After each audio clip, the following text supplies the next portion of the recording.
Okay, this video is called How to Get Attention on Facebook.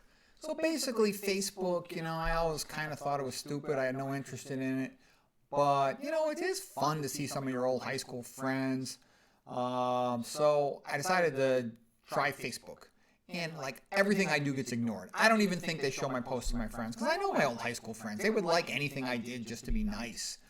And so I post about nutrition, toxicology, and it like zero interest. No one even sees it. Then one day I get this pop-up window saying, would you like to join a group for debate between atheists and theists?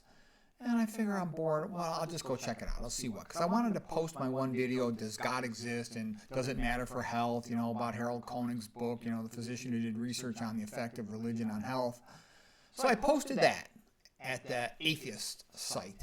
And man, I got hundreds of comments, and almost all of them were telling me I'm stupid, you shouldn't talk about God and science in the same context, and they're telling me there's no evidence for God at all, and anybody who believes in God is stupid.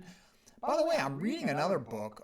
This one's by Rodney Stark called The Triumph of Faith, and I was amazed that in America he said there's only like 6.6% atheists, and that the vast majority of people believe in God. And by far the most common religion is Christianity, then Muslim religion, and by far Christianity in the United States. And I'm like, oh, that's interesting. So that's actually the most common setting.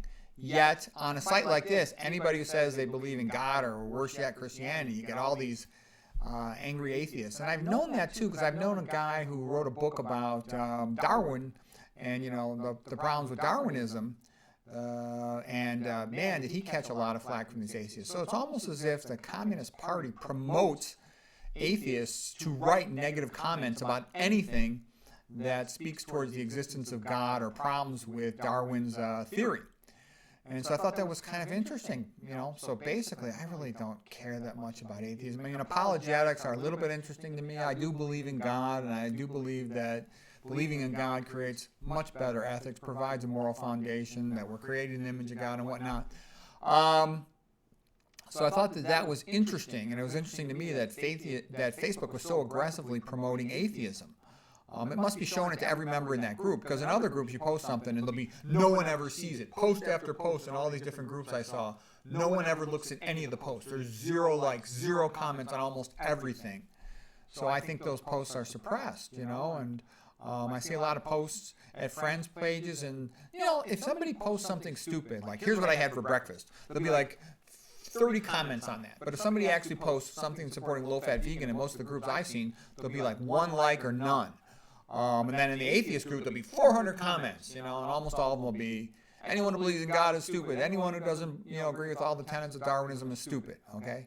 And so it's being promoted, that mentality. It's like a form of gaslighting, trying to make people believe, like atheism is common when it's not. And there's different types of atheism. Obviously, everybody has to work out for themselves their own personal beliefs. That's a normal thing. And a person in that phase is thoughtful and questioning, they're tentative.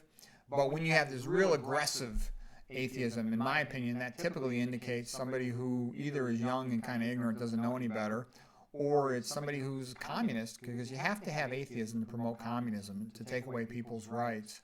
And I actually think, sort of Christian ethics, love thy neighbor, turn the other cheek, forgiveness, that's good because it allows disputes to end. If no one can ever forgive each other, you end up in an endless tit for tat that goes on ad infinitum, like the Hatfields and the McCoys.